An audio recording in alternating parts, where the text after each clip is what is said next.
Welcome back to Inside Sources.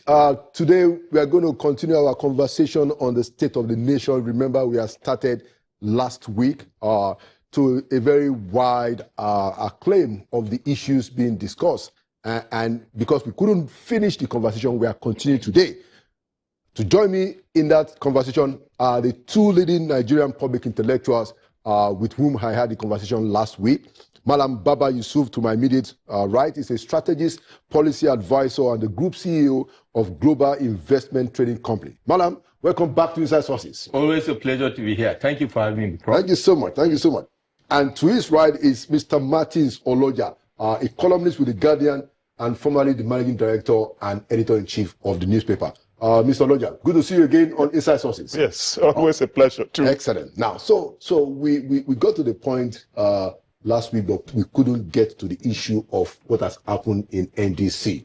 The move of Mr. Peter Obi and Rabiu Kwankwaso to joining NDC. So, Madam, how do you read that development? Let's start like that.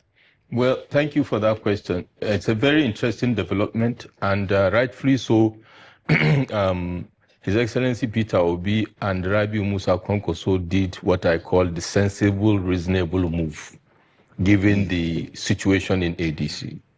And rightly, they have been proven right because the indefinite date given by the court appears that we don't know when those issues will be resolved. And we all know that the timetable for INEC is ticking down. The window is closing very fast, especially with regards to membership of political parties. Tomorrow will be 10th of May. That is the deadline for submission of membership register of the political parties. And that is the crux of the issue for anybody that wants to contest any election in 2027. So it presupposes that if any political party, not just ADC, is not able to resolve its issues, you cannot, after the deadline, join another political party to get a ticket. So I believe Peter Obi and Kwankwaso made the right move to quickly move to a party that has less issues, that has less risk, if you like. And you can see Governor Bala Mohammed also had to escape, quote unquote, to the other political party. So it's a right move in the right direction. What remains to be seen is how they are able to strategize and galvanize support going forward to be able to achieve that objective. Because yes, Excellency Peter Obi and Rabiu Musa Kwankwaso have the grassroots support riding on the 2023 elections outcome. However, the fact remains that if we go back to those numbers, the numbers are not good, were not good, or will not be good enough now. They weren't good enough then. Peter Obi and Kwankwaso's votes were less than the 8.7 million of the president Bola Ahmed Tinubu. Of course, interestingly, the combination of Atiku and Peter Obi's votes is about 14 million. So what does it tell us? That there is need for synergy and collaboration by these major political figures, especially considering the key point that there is a constitutional requirement for a president to emerge. So if you have regional forces, you have Peter Obi, that's very strong in the south, you have Rabiu Musa Kwankwaso, that is very strong in the north, albeit very strong in the core north. Then there is need for them to reevaluate the situation now and see how they are able to cover that ground. Let us not forget that last election, we had less than about 20 million voters. So out of the voters register, we had about 90 million voters. So we are also expecting sensitization of voters to the extent that we have new voters that will add to the last number of voters to vote, which I strongly believe will be in the favor of the opposition political parties, because indeed, even those people that voted for APC, we know may not like to vote for APC again, if and only if there is a platform that is solid and united and coordinated moving into the 2027 election. So the days ahead will be very interesting. Certainly. Mr. Martins, what was your take? Well, I just took one word from him about sensitization, but because whatever we are discussing here, people may be listening But those who will actually install the next government are people, whatever we want to be discussing, maybe those who have this voter apathy, who will just be lamenting, as I said last week, that lamentation isn't a strategy at all. The execution is a project, and it's a strategy.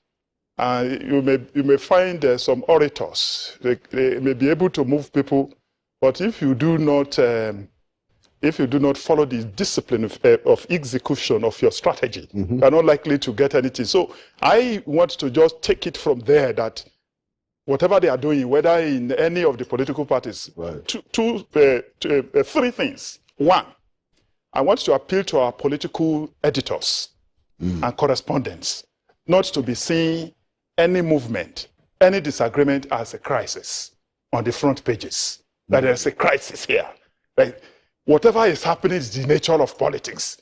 But they shouldn't be casting headlines as, oh, there is crisis here. They have moved from ADC, so there is crisis in ADC. These people have moved. They know. People know why people are moving. They know who is stoking fire in various directions. So I want to appeal to our people on the political desk to follow intelligence more than crisis, to find out why people are moving. And if people are dancing, they should also find out people who are beating the drums in the background. And I also believe that people should not show apathy. If people are angry, I'm old enough to know that unless you are sufficiently angry about your own situation, you are not likely to be able to find solution. If people are angry, they should not come back tomorrow after election to say, look at what has happened.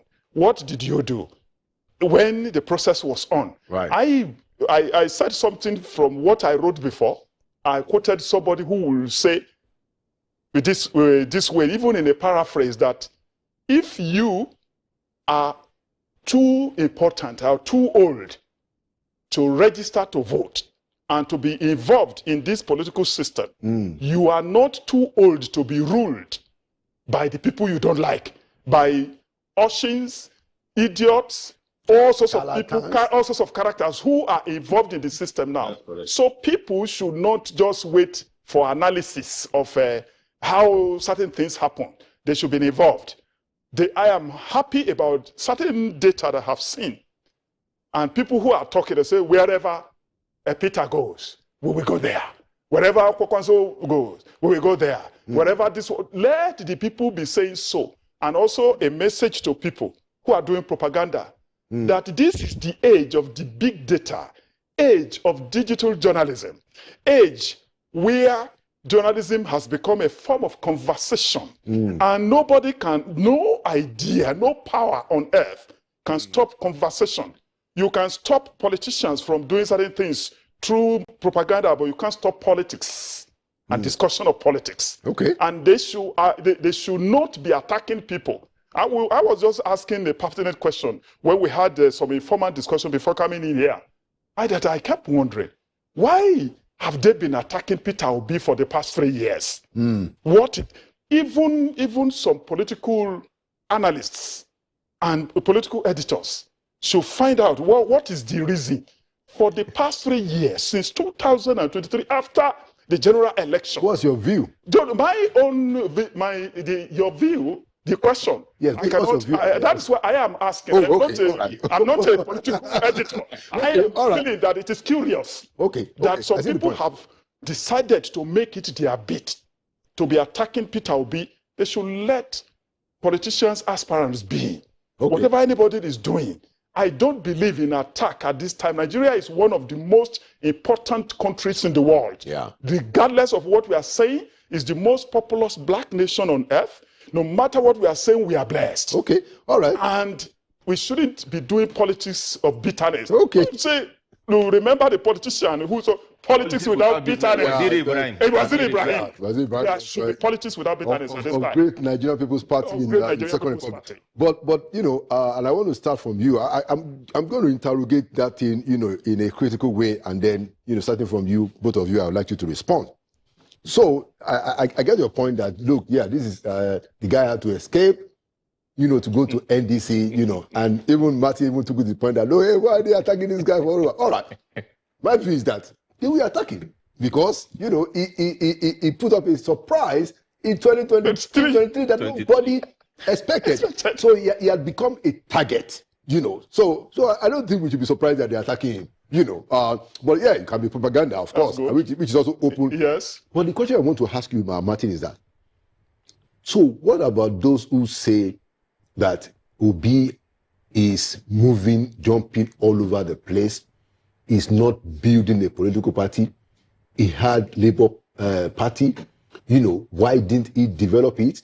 Why didn't he stay with OT?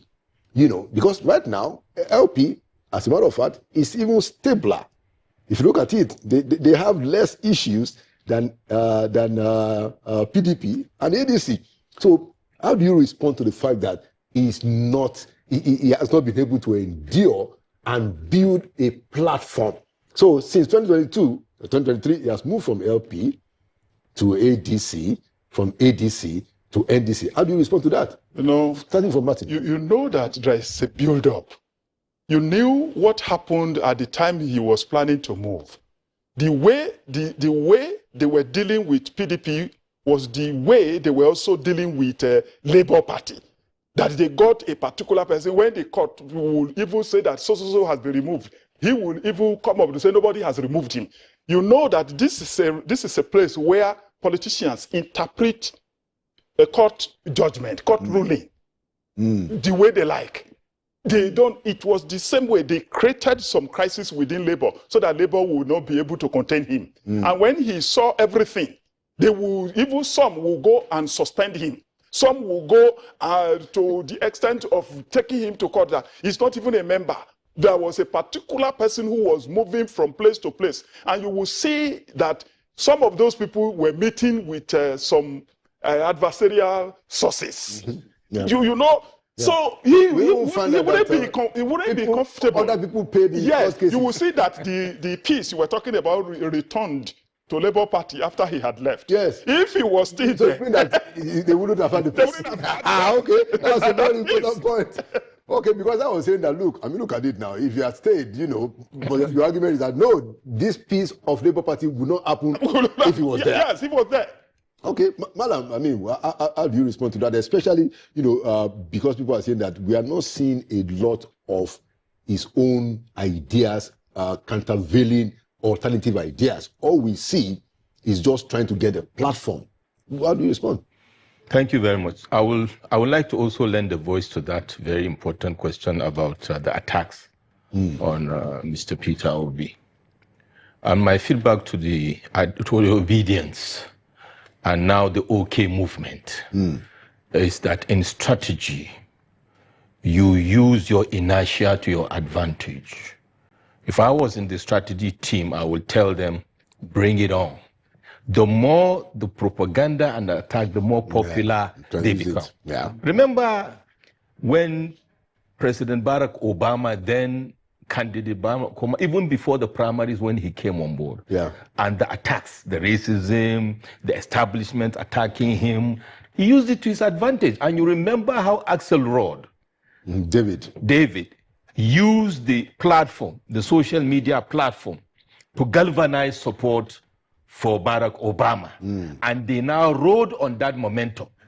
And at the end of the day, became a phenomenon that couldn't be stopped. The rest is history. So in this kind of game, propagandas will come, attacks will come. What is important for the obedience or for the OK movement in this case is, what is your strategy? I said it here and I keep on saying it everywhere. Mao Zedong said, politics is war without bloodshed. Focus on your strategy. I just mentioned some critical points earlier on about the constitutional requirement. How are you going to achieve that? Nobody can take away the obedience movement from who they are. And we can see that Kwankwaso is unstoppable in the core north.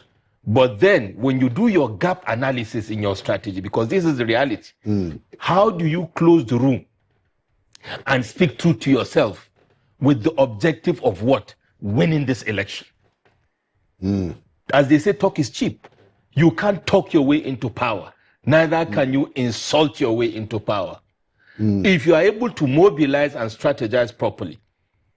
In the school of strategy, we don't talk about who is successful. All we talk about how successful is strategy. Then later we can now start idealizing. Adolf Hitler is a case study for us in strategy. Why? Because whether you like it or not, he crafted a strategy that was able to achieve a particular objective. How did he do it? So we have the scenario now. So the obedient movement, the OK movement in this case, should sit down and do a gap analysis on themselves. Do a SWOT, strengths, weaknesses, opportunities, and threats. And say, because now we are emphasizing on the threats, external threats. The weakness is internal. And if you don't address these weaknesses, most times we realize that the threats is not as dangerous as your weakness. Because if you don't address your internal weaknesses, I give you an example. We see some of these supporters of Obi and Kwankwaso insulting themselves on social media. Kwankwaso should lead, obedience lead. And in between that, emotion runs high and you forget the objective that you are working on the same team.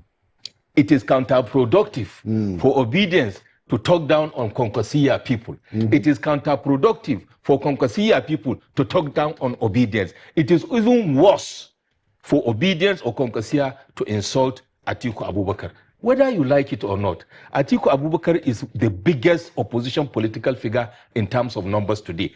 And you need him. In strategy and in war, it's about alliances. It's about coming together with a common denominator issue, and that is the APC in this context. So I will urge people to be more circumspect, less emotional, and speak to the numbers. Politics is a game of numbers. So while the propaganda is going on, it is the job of the other opposition to do the propaganda. What is important is for the internal issues to be addressed. Talk to yourself, talk about your weaknesses. Don't just elaborate on your strength, because the weakness can swallow the strength. Moving into this election, because it's not yet over, like I said, the dynamics in the corner. If Atiku Abubakar now is able to have his way, for example, then you have a problem with the Ovi Kwankwasia. Like it or not, they will erode they will neutralize their values. What do you mean if have his way? If he got a ticket? Yes.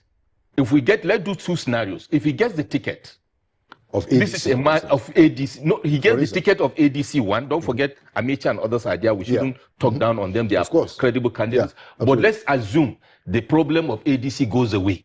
And for the purpose of this discussion, Atiku emerges. Okay. This is, if we say, I call Peter Obi the 6 million man. And it is also fair to say I call Atiku the 7 million man. He got 6.9 million votes. This is not a fluke. Yeah. This is not a joke. And if you sit down and you do the permutations of the mapping of these votes, the first mistake Peter Obi made was to carry that Tibab Ahmed as his VP. No electoral value. The guy could only give him 3,200 votes from Zaria constituency. Why am I saying so? Peter Obi did well in Kaduna, over 200,000 votes. That's your man is my friend. It doesn't matter. We are speaking to the issues. I know, right? I know. But at the end of the day, what we want is for us to win. Yeah. And that is why I'm justifying why a Kwankwaso as a VP is more valuable than the Adeti. It's not personal. I've known Dr. for years, by the way. So the issue is this. Nenadi Usman gave more votes from Kagarko than the VP candidate. Talking about that SWOT analysis. Talk to yourself. What are the weaknesses at that time? What should you address now? The Kaduna votes where an Okada rider vote won on LP was the obedient movement, obedient from Peter Obi's phenomenon. So you need to have a complement of you from the other side of the divide to win. Why I'm saying so is obedience and Kwankwasia people should remember that it's a long game. If peradventure Atiku gets it, you will neutralize your votes. And what the APC and President Bola Ahmed Tinubu will count on is what I spoke about and elaborated by Mr. Oloja, a voter apathy. Atiku's people or other people will say, will not vote. Why? Because you've been insulting us, so will not support Peter Obi. We lose, right? So we should have mutual respect for each other moving into this election. United, they win. Divided, they lose. Yeah. But so my worry is that right now they are divided. The opposition is divided. That is why I'm emphasizing it. United, they win. Divided, they lose. If, for example, the ADC is not able to handle these issues, that is why we should taper down on the toxicity. It is incumbent on Peter Obi and Kwankwaso to sit down and apply strategy and emotional intelligence to speak to Atiku on how they can be able to work together, share the power. The objective is how do they win election. Performance is measured by outcomes, not by events. So it's a strong message to the opposition generally. Yes. That they are confronting a very strong ruling or governing party. Vehement. And if they are not united, if they do not swallow their pride and vanity and egos of personal ambition, I want to be this, I want to be that. Once they have different candidates, if the three will come out from two political parties, and then I can say it as an oracle. When you do this job for a very long time, you become an oracle. We will say that the ruling party will just be celebrating once they even emerge as candidates. Because this is what happened. If you had added Peter Obi's vote with Atiku's vote last time around, 40 million. 40 million. They would have defeated the ruling party. The question is, what are the chances of having Atiku align with this? It's very the answer tough. Is blowing in the wind. I want us to. I like all the analysis. Okay, can I answer that quickly? Quickly, please. That is why I'm urging the leaders to control their followers. Yes. You see, my people say the heart has no bone. Okay? And politics is highly dynamic. What you think you have today as an advantage may be a disadvantage for you tomorrow. I take us back to 1979, build up to the Second Republic. There was an alliance. Yes. PRP of Malam Aminu Kano, MPP of Zik, UPN of Awolowo, NAP of Braithwaite, and GNPP of Waziri Ibrahim. Agreed. But because of this toxic thing, Malam Aminu Kano felt slighted. Malam Aminu Kano felt that this is the way it is going. He didn't like it. And this was going to the 83 elections. 79. Yeah, it began with 79. 79 was the beginning of that build up to that election of 1971. Build up to 1979. They saw clearly the establishment is tilted toward the MPN. So they say, guys, let's mobilize ourselves. Don't forget there is a legacy party from the First Republic. So they know themselves. The NEHU of Malam Aminu, NCNC of Zik, Action Group of... So they knew. So they said, let's mobilize this time around because MPN is like a metamorphosis of MPC. What happened? Weeks before just like we are now, this kind of timeline, Malam Aminu Kano and PRP pulled out. That was the end of it. MPN won. Took 9 states out of the 19 states of the Federation. What does that number tell you? The collective of opposition took 10 states. So the collection of the alliance would have won. Now, Atiku is someone that should be respected. You should not be spitting on his face because when the chips are down, Peter Obi and Kwankwaso may need to go and sit down with him because if the game is off for ADC, for example, and you have to have a scenario in strategy, if his hands are forced, if Atiku's hands are forced, he has 2 options. One option is to say, you know what? I'll go out with the bank. After all, there's no game for me. Come, guys, what are the dynamics? What do I have? What will my people get? And I will tell you what. Politics of identity is a reality everywhere in the world. It's a lot. Especially in Nigeria and northern Nigeria. If Atiku Abubakar, for any reason that scenario plays out, and tells his people, go with Peter Obi and Kwankwaso, wallahi, it's over. Well, however, if the toxicity continues, I'm speaking like a typical northerner, I will say, sink the ship. What the hell? At the end of the day, he loses, Peter Obi loses, Kwankwaso loses, then all the people that are supporting this movement for a change in Nigeria will lose. Is that the objective? That is the poser for obedience, for Kwankwasia, and for all well-meaning Nigerians. And by the way, like I said, those new entrants that will come and vote are also sitting on the fence to see the dynamics. If the dynamics are not good, they will go home. If they go home, APC wins. All right. Do you want to add something? Definitely, it is still a message. I started life as a teacher. There is value in repetition. And just to it is very crucial. Very crucial to warn those people like United they win. Divided, they fail. All right. They lose. You know. And it's very, very important. And I would like to appeal to our elder, Atiku Abubakar, to take these things very seriously, because he has been in this game. And you see, that was why the campaign of the then Unyesom Wike against Atiku was very successful. And it is what brought him to where he is today. You saw the outcome. Yeah. It was very successful. Yeah. He took some governors, Yeah, and they were going around the world. Yeah. And what was his campaign point? That it wasn't expedient at that time to have another northerner to succeed a northerner. And you're forgetting that, he contested the same position. Yes, he did. He even wanted to be a running mate. Oh, yeah, Atiku, yeah. Yes, but after that, his campaign was very successful. It resonated with the desire of some people within the country, and you saw the outcome. It resulted in what they call landslide, quote unquote, for the candidate of APC at that time. Okay. We are there again. We're there again. We learn from history. That's correct. I mean, it just looks to me that, the expectations of Atiku playing along, because, there is even the perception, in the ADC that Obi and Kwankwaso leaving is good riddance to bad rubbish, because they felt that, look at even what Kayamo said. Yes. Kayamo said that ADC was treating Peter Obi like a side chick. So there is a perception in the ADC that, look, we can do it without this guy. Yes, without this guy. But Fabio, you saw the remark of this president of the Senate. Yeah, that said that ADC is dead. Yeah. Yeah, of course, you're very right. So, but the worry is that if they scatter, just like you guys have said, yes, it might be quite difficult for us to have a robust presidential election. But we see how it goes. Let's move on. Yeah. Something exciting happened this few days ago. President Goodluck Jonathan actually came out to say that, look, I'm going to go to court and go and clear this matter, that, I have a right to run. As a matter of fact, a group of Nigerians, went to his office and said that we wanted to run. And now he has said he's thinking about it.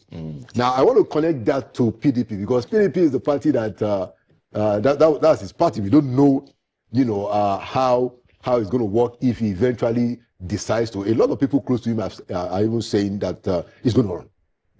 How does that change the dynamics? Let's start with to be honest with you, I have a lot of respect for President Goodluck Jonathan. And I think the Nigerian politics and polity was not being fair to him. But with the benefit of hindsight, I think, looking at it from that angle, the APC government has succeeded in making him look like a superstar. Having said that, his political trajectory after office in 2015 has kept him out of the political, what do you call it now, battlefield, if you like, for what now, 10 years or so? Yeah. He has not consciously and deliberately built any, or rebuilt, so to speak, any political structure per se. And he has, in my opinion, redefined his own personal ideology and principle with what he has been doing.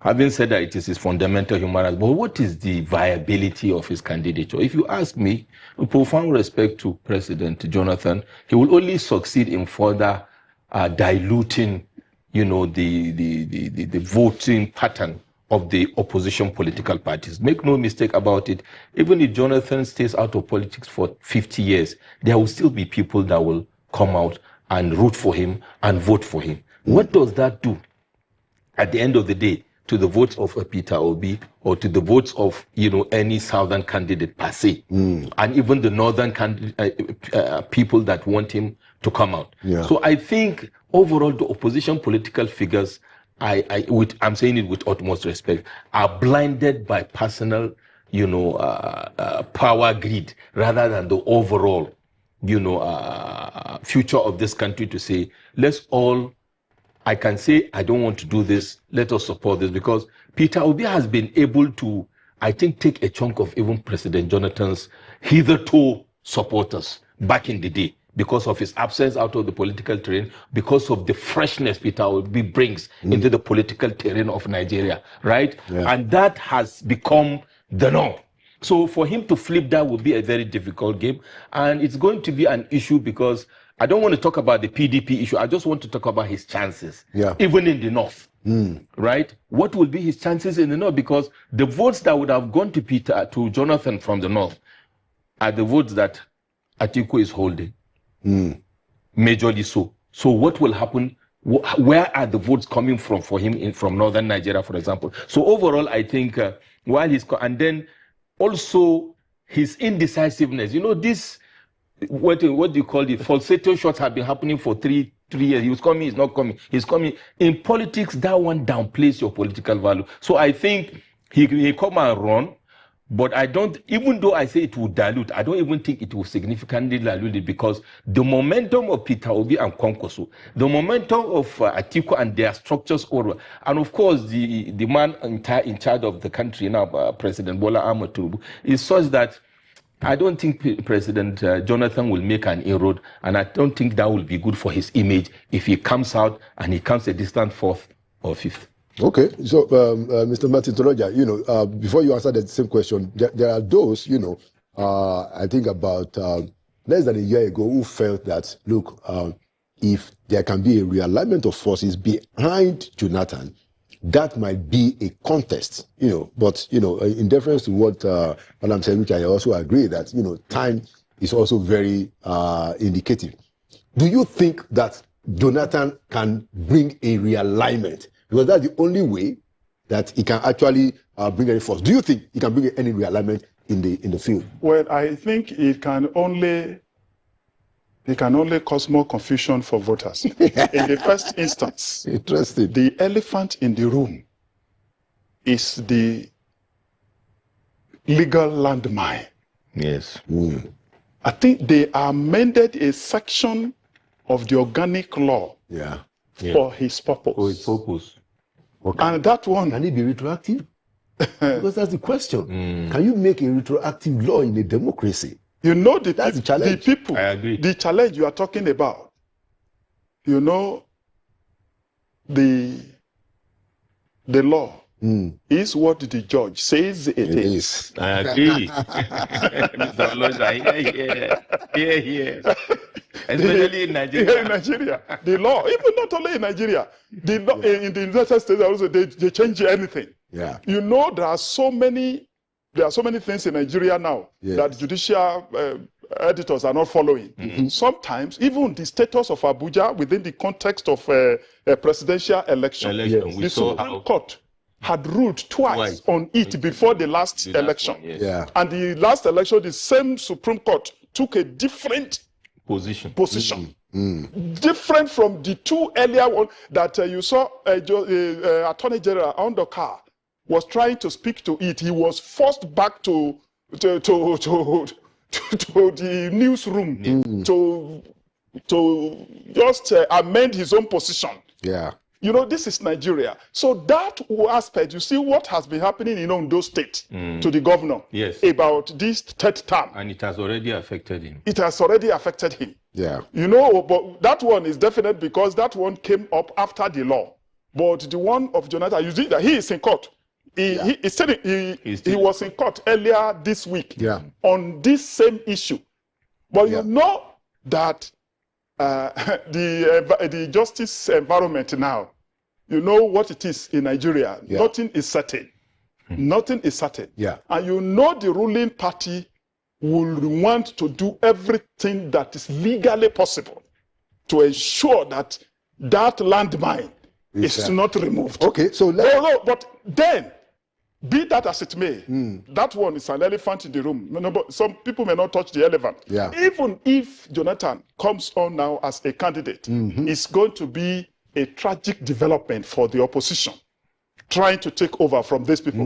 But what I know is that they themselves should have some maybe spiritual power to discern what the opposition or the ruling party may be doing. Because I know I have covered politics and policies enough to know that sometimes you see some of those people, they sponsor candidates. Yeah. You won't even know, but from nowhere, scatter the place. so our political desks are not proactive enough to be understand able to sniff and discern that this is exactly what is happening. President Jonathan is a good man. Yeah. No doubt, as Malam has said, he's a good man. Especially the way he chose the country rather than his own ambition. That my ambition is not worth the blood of any citizen. And that is why he is the Commonwealth or even AU, where is the ambassador. He's the brand ambassador for electoral. But then, the problem we have on ground in Nigeria now, it requires him to be a statesman and organize this opposition the way President Obasanjo, where we know he cannot contest, but the way he is organizing opposition to be united for a cause, no matter what happens. I think that is the honorable thing for him to do. We are not talking about his electoral value. I can't sit down here and be speaking for the whole country, but I'm a citizen, I'm an analyst, I'm a journalist, and I know what happens. He's a good man. But we now know that goodness does not actually amount to competence when it comes to political leadership. Not only politics, everything. It's very, very important for him to know that we require him to be a statesman, to organize the special purpose vehicles that we call political parties, so that people can make some difference and say, look, this is the alternative. And then I quickly add that whatever they are doing, they should stop attacking people. They should start doing some research on the state of the nation, so that they will be talking to people that when we come to power, even journalists and even the candidates, the politicians themselves, they should be addressing issues. Not people. They should be addressing issues. They should be doing research, using data on the state of the nation and what they are going to do. What has not been happening. Let us hear from them. Not you'll be attacking Peter, attacking Ashwaju, attacking this one, attacking Kwankwaso, attacking no. We are tired of that. If they continue like that, many of us, we don't listen to them, and they create more apathy that way. They should be addressing issues. When they speak like this, like Chief Obafemi Awolowo used to speak, although Saminu Kano, you were mentioning issues. They will be addressing issues. Excellent. I mean, it's so sad that our time is fast spent, and hopefully we will continue. But I just wanted to put the information right there. What we have before we conclude on this Jonathan matter is that in 2015, the Court of Appeal in the case between Syracuse, Njoku, and Jonathan held that Jonathan's 2010 succession after Yar'Adua's death wasn't an election. Okay, he said he had only taken an oath as elected president. So they are saying that you cannot use that amendment of the Constitution, which barred somebody from being, running if you had finished somebody's tenure.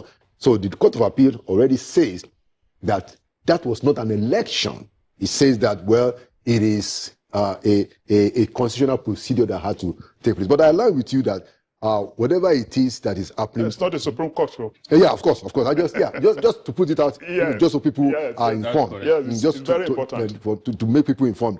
But I agree that if Jonathan is going to come into the race, it should not be at the detriment of having a strong opposition.